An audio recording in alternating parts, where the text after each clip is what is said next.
Today, I'll walk you through how to replace a data source in Microsoft Power BI, even if you're a total beginner or just need a quick refresher. By the end of this guide, you'll know exactly how to update your data source so you can keep your reports accurate and up to date. Let's get started. First, open Power BI Desktop. This is where all the magic happens, and it's your main hub for creating reports and dashboards.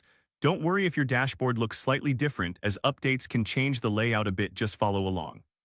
Next, click on Transform Data in the top ribbon. If you prefer, you can also navigate to File, then Options and Settings, and select Data Source Settings. This is where you can manage all your data connections. Think of it as the control panel for your data sources. Now select Data Source Settings. Here, you'll see a list of all the data connections currently in use. This is similar to looking at a menu in a restaurant. You can see what's available and decide what you want to change. Once you're in the data source settings, find the connection or file path you want to update. Click on Change Source at the bottom.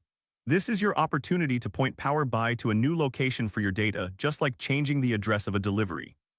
Next, click Browse or update the server or database details directly to point to your new file or server location. After you've made your selection, click OK.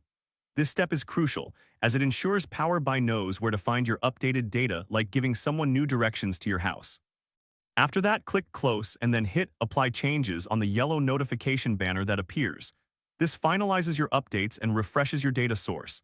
Think of it as saving your work after making important edits. You want to make sure everything is secure. And there you have it. You've successfully replaced your data source in Microsoft Power BI.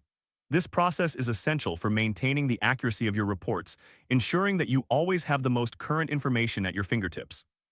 If this helped you out, please give the video a thumbs up. If you run into any issues, leave a comment below. Subscribe for more actionable guides. Thanks for watching.